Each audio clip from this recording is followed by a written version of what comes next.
Lachi Pregunta, hoy con el doctor Eduardo Ortega Barría, secretario nacional de Ciencia, Tecnología e Innovación. Bienvenido, doctor. Por favor, hagamos un balance hasta hoy domingo de la aplicación del primer lote de vacunas. Cuando uno evalúa los datos, Flor, uno puede ver que se distribuyó el 77% de las vacunas que llegaron al país y de estas se administraron 67%.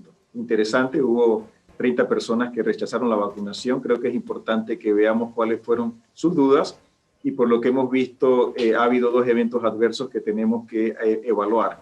Aunque no sabemos cuáles son. No sabemos todavía los eventos adversos. Uno, tenemos la idea de que uno fue una reacción alérgica, pero tenemos que checar si cumple los requisitos, si fue una anafilaxia o no fue una anafilaxia. De todas maneras, con el número, Flor, de eventos adversos es difícil hacer estadísticas, ¿no? Porque son pocas dosis.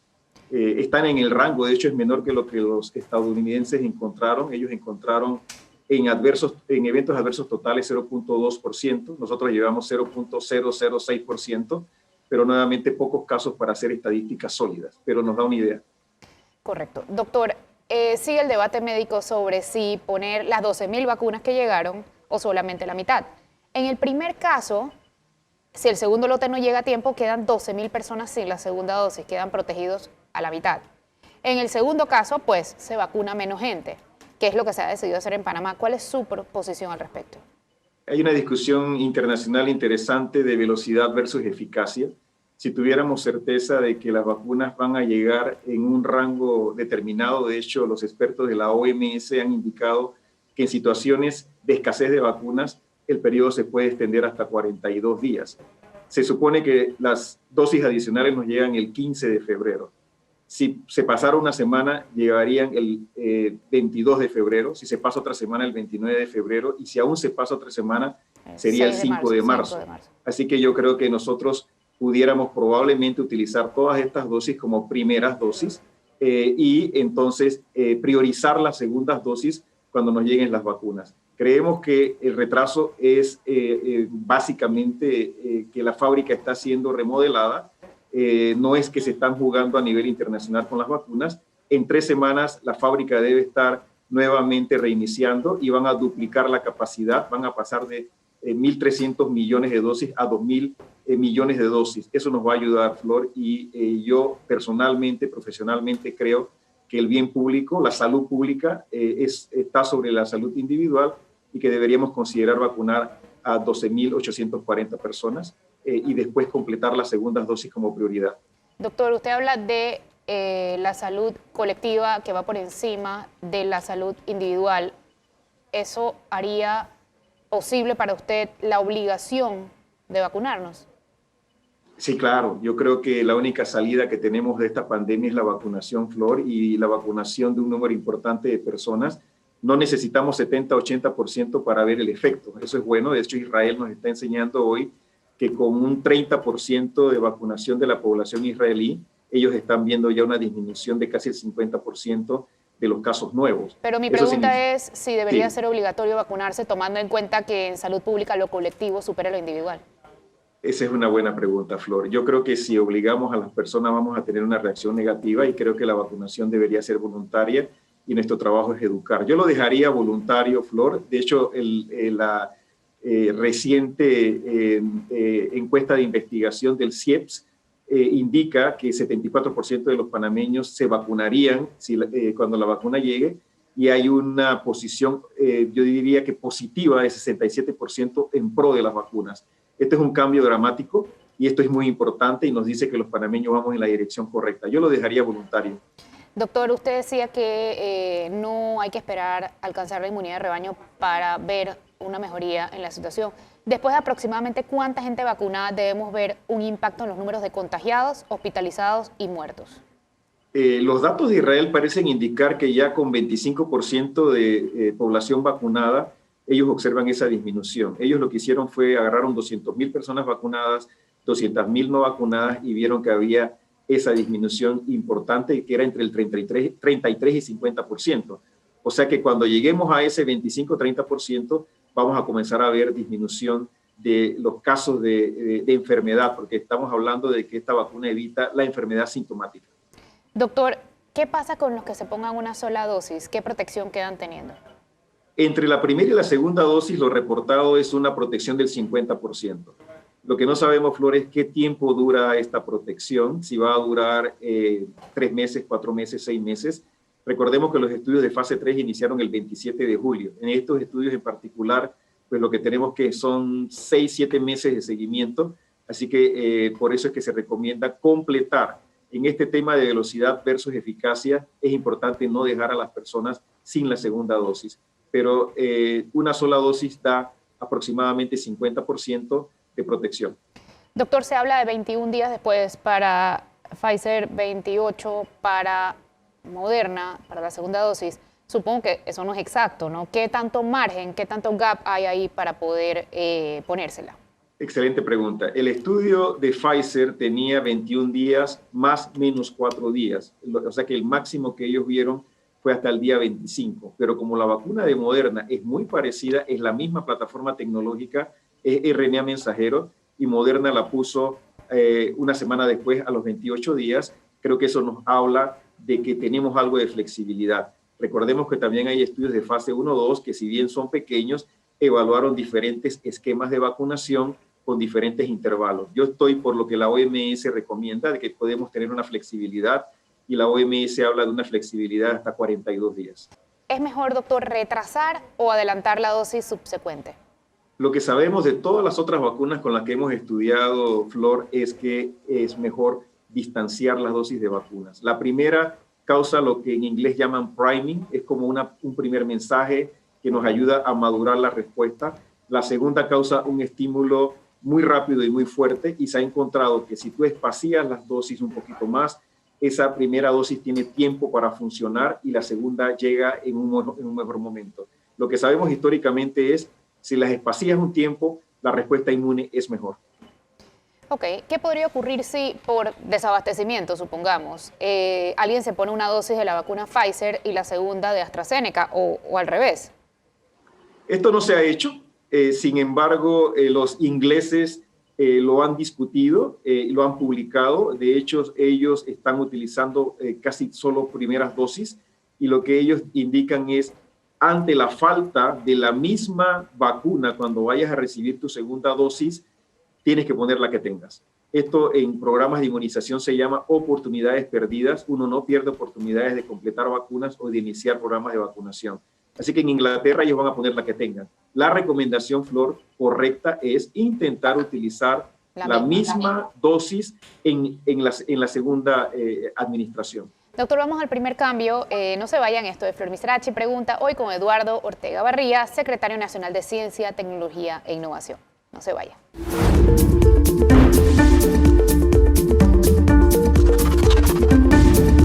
Ya de vuelta en Flor Misrachi pregunta hoy con el doctor Eduardo Ortega, secretario designado de Ciencia, Tecnología e Investigación. Doctor, el reto no es tener muchas vacunas, el reto es administrar muchas vacunas. En ese sentido, ¿cree usted que el gobierno debe permitir a los hospitales privados aplicarla? Es una pregunta interesante y difícil, Flor, ¿no? Yo creo, como médico, que esto debe ser equitativo. Yo creo que uno puede estimar cuál es el porcentaje de personal de salud que enfrenta COVID en el sector privado y ofrecerles una proporción que sea equitativa al tamaño que ellos representan en el sistema de salud. Creo que es una discusión que tenemos que llegar rápidamente a una decisión. Creo que estas primeras dosis, estas dosis que llegaron casi se han agotado, pero creo que es una discusión que hay que poner sobre la mesa y tenemos que hacer una recomendación. Yo creo que debimos haberlo hecho equitativo y haberles dado un porcentaje de vacunas que represente el número que ellos representan en la sociedad panameña. Doctor, si a usted le dieran a elegir con disponibilidad inmediata, ¿cuál vacuna elegiría para sus familiares? ¿La rusa, la china, Pfizer, Moderna, AstraZeneca, etcétera? Yo administraría una que esté aprobada por una autoridad internacional de referencia regulatoria, ¿no? Por eso estamos priorizando vacunas aprobadas por la FDA, la EMA, o por países de referencia como Canadá, Australia y el Reino Unido, porque los datos están publicados, tienen un proceso muy transparente. Por ejemplo, Flor, en la FDA, primero vas a los expertos externos, después vas a la FDA, después vas al CDC, todo es transparente, lo puedes ver en vivo, puedes participar, la sociedad participa. China y Rusia la tecnología científica es adecuada. Lo que pasa es que en el caso de Rusia, por ejemplo, los datos que tienes están en el sitio de internet del laboratorio que está produciendo la vacuna y ellos autorizaron la vacuna antes de terminar fase 3. Eso crea dudas. En el caso de China no tenemos la información completa. Yo seguiría con autoridades como FDA y EMA y la mejor vacuna es la primera que llegue que cumpla con los requisitos de autorización regulatoria internacional. Doctor, ¿se puede uno poner otras vacunas al tiempo que la del COVID? No, 14 días de diferencia porque no hay estudios de coadministración y para evitar interferencia, 14 días antes o 14 días después cualquier otra vacuna. Doctor, ¿puede uno vacunarse si recibió transfusión de productos sanguíneos? Esa es buena pregunta. Recibimos anticuerpos, de hecho los monoclonales también. No, hay que esperar 3 meses para evitar que haya interferencia. Esto es teórico porque estas vacunas no son virus y no debería de bloquearlo los anticuerpos, pero por lo que sabemos es mejor esperar 3 meses antes de vacunar. Con esta nueva tecnología de vacunas ARN, ¿se dejarán de usar en el futuro vacunas con virus atenuados o no necesariamente? Virus atenuados quizás se dejen de utilizar e inactivados en un tiempo. Esto no va a ser inmediato, Flor. Estas tecnologías, esta es la única vacuna aprobada con esta tecnología. Creo que las vacunas proteicas van a tener todavía un tiempo. La ventaja que esta tecnología tiene, Flor, es que en una planta tú puedes modificar tu vacuna y puedes producir muchas vacunas en la misma planta. Con las otras tecnologías necesitas una para inactivadas, una para atenuadas, una para proteínas, o sea, cada vacuna requiere una planta diferente. Yo diría que en los próximos 10 a 15 años esto se define. Las inactivadas y atenuadas van a comenzar a dejar de estudiarse, diría yo. Las proteicas van a tener un lugar todavía importante en el futuro. ¿Los vacunados podrán donar plasma para la recuperación de pacientes en etapa temprana? Excelente pregunta. Lo que sabemos el día de hoy es que cuando te dan la segunda dosis, los títulos de anticuerpos son 4 y 5 veces y aún más superior a los títulos de anticuerpos de las personas que se han recuperado de COVID-19. Entonces, en teoría, esa sería una opción, pero no se ha estudiado y como no hay evidencia científica, no quisiera ser anecdótico. Creo que habría que hacer un estudio para comprobar si eso es correcto, pero teóricamente sería adecuado. Doctor, los pacientes que toman inmunosupresores, ¿se deben vacunar primero? Esta semana hubo el debate, usted de hecho lo aclaró, los pacientes con VIH.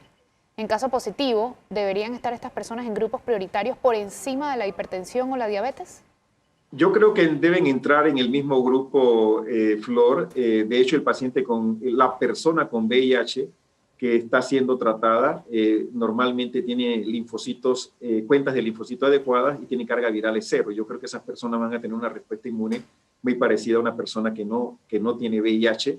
Y yo creo que no hay ninguna contraindicación, no hay ninguna señal de seguridad en contra de vacunarlos y hay un beneficio potencial. Yo soy de la idea de que estas personas deben de ser vacunadas. VIH, inmunocomprometidos, personas con problemas autoinmunes deben ser vacunados porque hay un beneficio en que se vacunen. ¿Y las mujeres embarazadas o en lactancia? Difícil pregunta. No hay estudios en mujeres embarazadas, no hay estudios en mujeres que lactan. Creo que la vacunación sistemática de la mujer embarazada en particular no debería ser considerada en este momento, pero creo que aquellas mujeres que están tratando, enfermeras, tecnólogos, auxiliares, personal que está en la primera línea de manejo de pacientes y en alto riesgo y embarazadas, deberían discutirlo y si solicitan la vacuna, yo soy de la idea que deberían recibir la vacuna firmando un consentimiento de que ellas lo han discutido con su médico, reconocen el posible riesgo y que prefieren ser vacunadas. ¿Por qué no todas las personas vacunadas desarrollan la inmunidad suficiente para no contraer la enfermedad? O sea, ¿qué pasa en estas personas que la vacuna no funciona? Bueno, esta es la interacción del individuo con la vacuna, ¿no? Tenemos un fondo genético importante, también tenemos un fondo social, diría yo. Por ejemplo, hay obesidad, hay personas que no tienen una masa corporal adecuada y hay sistemas inmunes que no reaccionan de manera inmediata a la vacuna. Creo que hay un fondo genético importante, hay un fondo nutricional importante, hay un fondo emocional de estrés importante que afecta a la respuesta inmune. La gran mayoría lo hacen, Flora. De hecho, a la infección natural, si tú evalúas personas que a la tercera o cuarta semana cerca del 100% producen anticuerpos de tipo IgG.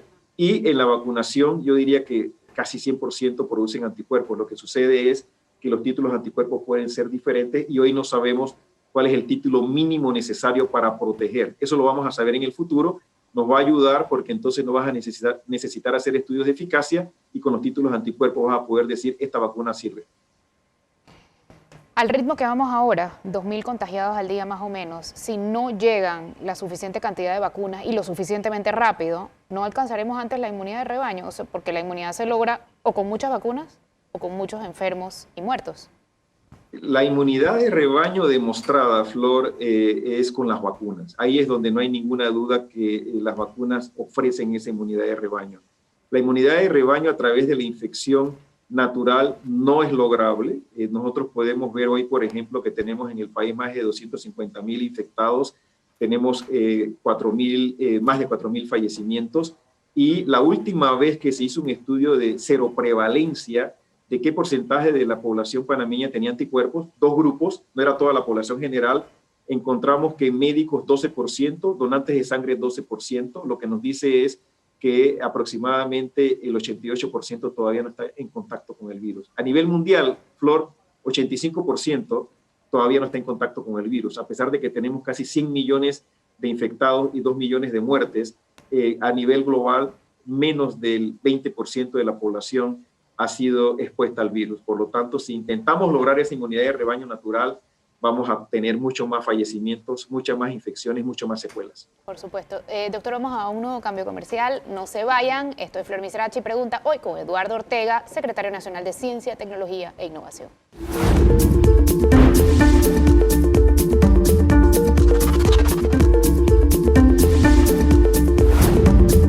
Queda de vuelta en Flor Misrachi Pregunta hoy con el doctor Eduardo Ortega, Secretario Nacional de Ciencia, Tecnología e Innovación. Doctor, ¿qué le responde usted a quienes alegan que nos metieron cuento durante el proceso de la compra de vacunas o que negociamos muy tarde y que la muestra más clara de esto es Costa Rica? Las negociaciones iniciaron en julio, Flor, y las asesorías técnicas desde entonces. Desconozco la estrategia que Costa Rica siguió. En nuestro caso en particular, nosotros estábamos queriendo traer el mayor número posible de dosis. Queríamos tener rápidamente 450,000 antes de que se cumpliera el primer trimestre.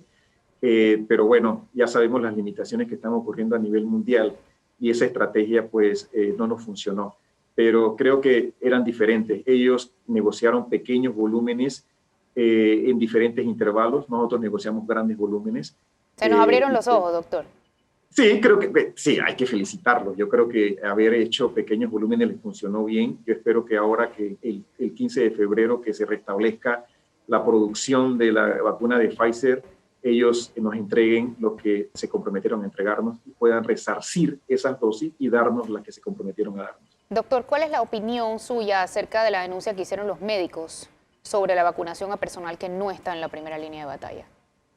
No tengo evidencia concreta, Flor, pero viendo lo que ha ocurrido en otros lugares del mundo, en Estados Unidos, en universidades prestigiosas, no lo dudo. Creo que es la naturaleza humana, ¿no? Creo que las personas tienden a hacer estas cosas erróneas. Es terrible, no es ético. La gente tiene que tener un código de honor. Los médicos que están cuidando a estos pacientes deben ser las enfermeras y el personal de salud que está cuidando a este personal tienen que ser los primeros en vacunarse. Pero es un error si ocurrió, es terrible y no debe ser permitido que ocurra con una sola persona. La vacuna contra este coronavirus, doctor, se hizo en menos de un año. ¿Por qué no se ha podido hacer una vacuna contra el VIH después de 40 años? Un virus diferente. El virus de VIH, que también tiene ácido ribonucleico, cada vez que se multiplica, hace una fotocopia de él mismo y cada fotocopia tiene un error. Este virus, que es más grande que el de VIH, tiene una enzima que cuando comete un error en la letra regresa y la corrige. Entonces las fotocopias que hace son más parecidas a la versión original. Por lo tanto, el virus de VIH cambia constantemente. Otra cosa, tiene una enzima que es una transcriptasa reversa. ¿Esto qué significa? Que convierte su RNA en DNA y entonces ahora se integra en el DNA de las personas y una vez que se integra es difícil sacarlo, no es posible sacarlo a menos que tengas una tijera genética y cortes el DNA y eso no es posible el día de hoy. Probablemente en el futuro tengamos una solución para eso. Dos virus diferentes, afortunadamente es un coronavirus, no muta tan frecuentemente y por eso tenemos una vacuna, pero tenemos 17 años investigando vacunas de coronavirus, Flor.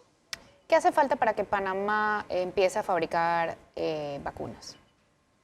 Creo que tenemos que invertir más en ciencia, tecnología e innovación.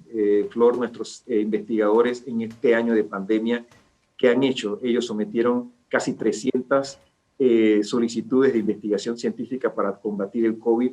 Se hicieron ventiladores, prototipos con tecnología panameña en caso de que se requirieran. Se hicieron estudios de seroprevalencia. El Gorgas implementó el diagnóstico molecular. El Gorgas evaluó las pruebas de serología y de antígenos. Indicasat preparó medio de cultivo viral. Indicasat hizo estudios de seroprevalencia. Se hicieron estudios de vacunas innovadoras. En Panamá estamos probando por lo menos una de las vacunas de ácido ribonucleico. Se hicieron estudios internacionales del uso de plasma. O sea, nuestros investigadores acudieron al llamado de la Secretaría y la Secretaría ha invertido en estos investigadores, en la infraestructura, en convocatorias para invertir en ciencia y tecnología. Tenemos que invertir más, tenemos que tener más investigadores. Hoy, Flor, invertimos 0.1% del Producto Interno Bruto. Somos últimos en la lista de la región. La región invierte como promedio 0.4%. Creo que tenemos que incrementar esa inversión en ciencia y tecnología, apostar a la ciencia y la tecnología, pero también los científicos, Flor, esto es importante. Creo que más allá de que se invierta, los científicos tienen que comprometerse con trabajar en resolver problemas. Tiene que haber un vínculo entre la academia, la sociedad, el sector productivo y el sector público. Y tenemos que ir en la dirección de desarrollar el país. La investigación nos puede poner a un nivel que el desarrollo de esta nación necesita. Crecer es una cosa, hemos crecido, desarrollarse es otra cosa, y el camino al desarrollo de la ciencia, la tecnología y la innovación. Tenemos que apostar a la innovación. Tenemos buenos científicos, necesitamos más innovadores. Por último, doctor, ¿qué sería lo más importante que hemos aprendido desde el punto de vista epidemiológico de esta pandemia? Que no estábamos preparados como ningún país del mundo, que tenemos que remojar nuestras barbas y que tenemos ahora que mirar con cuidado cómo nos preparamos para la próxima pandemia. Esta no es la última pandemia. Este siglo, en 21 años de este siglo, llevamos 2 pandemias y 3 brotes epidémicos importantes. Así que va a haber más. Hay 700 coronavirus, hay 1000 especies de murciélago, 10% de esas especies están infestadas con coronavirus, así que tenemos que prepararnos en todos los sectores. Mejor educación, mejor salud pública, tenemos que tener mejores condiciones para garantizar que el agro nos pueda proveer con alimentación, mejor energía. O sea, tenemos que invertir en cosas prioritarias para el país y eso es crítico. Tenemos que prepararnos, Flor, no es la última pandemia, no nos debe agarrar en la misma situación que nos agarró. Colaborar es crítico. Yo creo que entre nosotros como científicos panameños tenemos que aprender a trabajar juntos, la universidad, los institutos y la sociedad. Doctor, muchísimas gracias por acompañarnos hoy. Esto fue Flor Misrachi Pregunta, hoy con el doctor Eduardo Ortega Barría, secretario de Ciencia, Innovación y Tecnología.